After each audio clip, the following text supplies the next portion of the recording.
নমস্কার বন্ধুরা, চা খেতে আমরা সকলেই ভালোবাসি। বিশেষ করে শীতকালে চায়ের প্রতি ভালোবাসাটা আরও একটু বেড়ে যায়। এক কাপ চায়ের চুমুকেই নিমিষেই আমাদের মন ভালো হয়ে যায়।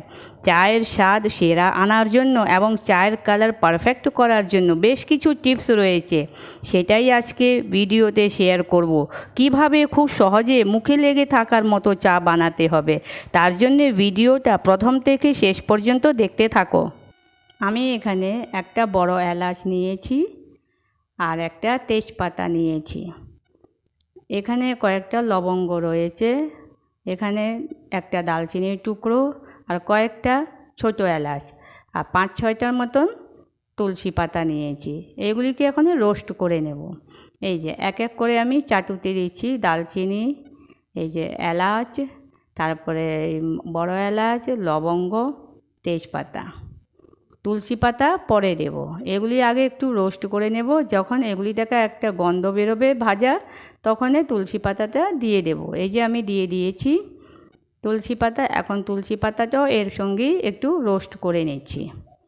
খুব সুন্দর গন্ধ বেরোচ্ছে, পুরো ঘর ময়ময় হয়ে উঠেছে।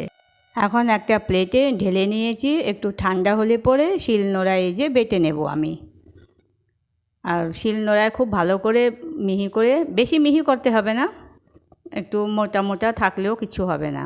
বড় এলাচের দানাগুলি বের করে নিয়েছি আর উপরের খোসাটা ফেলে দিয়েছি। এখন সবগুলি উপকরণকে মিহি করে পিষে নেব। আর অল্প একটু মোটা থাকলেও কিছু হবে না। এই যে আমার পিষা হয়ে গেছে। এখন আমি একটা ছোট বাটিতে তুলে নেব। এই দেখুন কি সুন্দর লাগছে না, রঙটাও কত ভালো হয়েছে। এখন এখানে আমি চা তৈরি করব, তার জন্য আমি 2 কাপ জল দিচ্ছি। জলটা যখন এরকম গরম হয়ে যাবে, তখন এর মধ্যে 2 চামচ চা পাতা দিয়ে দেব। এখন যখন চা পাতাটা দিয়ে দেওয়ার পরে খুব ভালো করে এটা বয়েল হয়ে যাবে, তারপরে এখানে চিনি দেব। এই যে 1 চামচ চিনি, তারপরে আরেক চামচ চিনি দেব। এই যে 2 চামচ, বাস 2 চামচের মতন চিনি দিয়েছি, আর লাগবে না চিনি। আপনারা চিনি নিজেদের আন্দাজে দেবেন। চা পাতাটা খুব সুন্দর রং হয়ে গেছে। এখন এর মধ্যে 1 কাপ দুধ দিচ্ছি। দুধটা গরম দুধ দিয়েছি, ঠান্ডা দুধ দেইনি। ঠান্ডা দুধ দিলে চায়ের স্বাদ একদম নষ্ট হয়ে যাবে। এখন এর মধ্যে মশলাটা দিয়ে দিচ্ছি, যেটা রোস্ট করে পিষেছিলাম। তারপরে দিয়েছি একটু গোলমরিচের পাউডার। এখন হাতা দিয়ে চাটা এরকম উপর নিচে করব। আর এই যে এখন দিচ্ছি একটু আদার রস। আদার রস আমি বের করে রেখেছিলাম। এই যে খুব ভালো করে মিক্স করে দিচ্ছি। যত এটা বয়েল হবে অত ভালো চা হবে, কালারটা অত সুন্দর ফুটে আসবে। এই দেখুন এইভাবে চাটাকে বয়েল করতে হবে। এই চায়ের মধ্যে সব গরম মশলা পড়েছে এবং আদার রস পড়েছে। খুব উপকারী চা এটা। এই যে সিজনটা চলছে, বর্ষাকাল, কোনো সময় বৃষ্টি, কোনো সময় রোদ, এই সিজনে এই চাটা অনেক উপকারী।